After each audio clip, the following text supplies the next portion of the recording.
Alrighty, I am PB, And I'm Jay. and this is your daily news report from PB and J.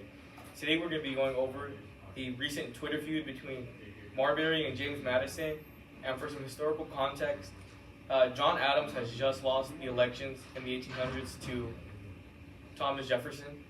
And some key things to note about this is John Adams was a Federalist, while Thomas Jefferson was a Democratic Republican. Well, folks, it certainly seems that John Adams has not taken his election loss well. In this tweet, he seems to have pulled the pettiest of moves as he has appointed midnight commissions to keep his Federalist Party going strong as he concludes towards the end of his term. And you may be wondering, what is midnight commissions? Well, I'm glad you asked. A midnight commission, first we have to determine what commission means. A commission is when the government appoints like a position to a person or a group to give them political power. And then a midnight commission is, it was popularized by John Adams' action, and it's a last-minute commission to keep his legacy strong, as shown in his pretty petty tweet. Well, if you happen to see, if John Adams really thought he was going to get his midnight commissions handed out as easy as he wanted to, James Madison has recently just gone on Twitter to tweet out to him that he will not be giving those midnight commissions to the people that John Adams has appointed. Yeah, that's a very interesting response from James Madison. I didn't even know, is that legal? Can he do that? Well, I guess we'll find out soon in this news segment here. Oh, yeah, we just received news. William Marbury came out with a very expected response against James Madison refusing to give out his commission. What do you think about that? Well, if you didn't think this Twitter feud was already heated, at the end of that tweet, he also said that he plans to get SCOTUS involved if James Madison does not appoint him the Justice of Peace position. Things are picking up real quick. Yep. Well, we've just received news that James Madison has released a very taunting tweet directed at Marbury, telling him, better luck next time. Got to keep that Democratic Republican Party strong somehow. Yeah, he even went as far as laughing at him. And I think this leaves one question that everybody's thinking. What will William Marbury do in response?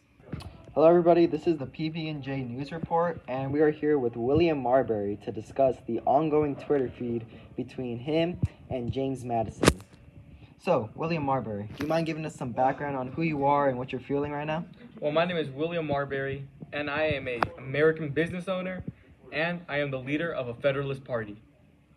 And right now, I'm feeling really, really ashamed and really disappointed in how James Madison has gone about my Justice of Chief position. I feel that I was given it fairly, and I feel like if I don't get it, I might have to write a writ of mandamus and take this to the Supreme Court. Mm-hmm. And you mentioned your Justice of Peace position. Do you mind describing what that entails exactly? Well, the Justice of Chief position is often someone who handles a variety of local, judicial, and administrative duties, such as attesting marriages, or presiding over minor court cases and attending documents. Okay. Thank you very much, William Marbury. This is PB&J News. Well, following our interview with William Marbury, it seems that he has gone in and sent his writ of mandamus to the SCOTUS. So the writ of mandamus is a written court order which essentially just forces the government to do what the law says it has to do. In this case, give the commission to William Marbury. Well, how will SCOTUS be able to fulfill the writ of mandamus? Because of the Judiciary Act of 1789, they have the power to do this.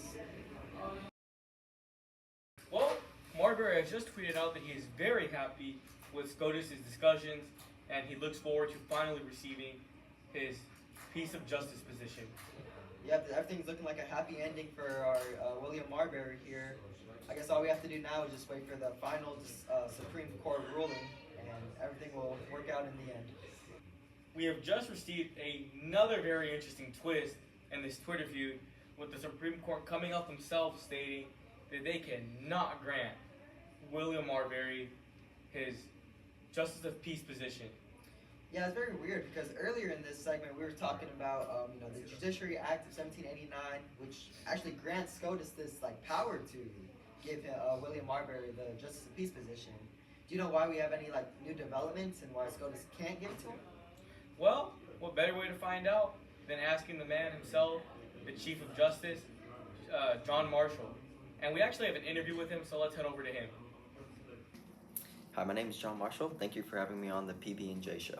So, how have you guys reached the conclusion that you cannot give Marbury his Chief of Justice position? Yeah, so I know many people are upset or confused about the recent SCOTUS decision, notably William Marbury, but the team and I came to this conclusion because nowhere in the Constitution is it stated that the judicial branch has power to enforce these writ of mandamuses.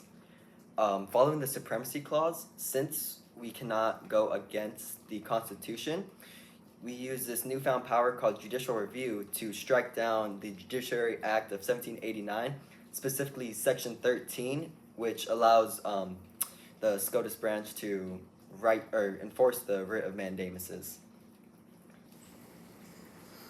Now, what is judicial review, as many of us are wondering?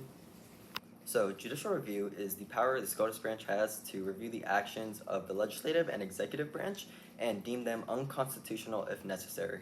If a case is considered unconstitutional, then that law or executive order is struck down and void. In this specific case, Marbury v. Madison, the constitutional issue that was violated was Article 3, Section 2 of the Constitution, which mentions the topic of original jurisdiction. The team and I decided that the 13th section of the Judiciary Act of 1789 violated this because it contradicted with the Constitution, and since the Constitution has the Supremacy Clause, we determined it to be unconstitutional. The effect Marbury v. Madison has on old and modern America is massive. It established the power of judicial review, the key power of SCOTUS, to separate the powers of branches and keep them in check. It is used in many SCOTUS cases and ensure the Constitution is remained upheld. Major cases like Brown v. Board have resulted in beneficial results thanks to judicial review. While Marbury v. Madison itself isn't widely used as precedent cases, the principles it has established have been used countless times. Cases like U.S. v. Nixon or Bush v. Gore have been influenced by the Marbury v. Madison's ruling, keeping the other branches in check and following the Constitution. Thank you for listening to PB&J News.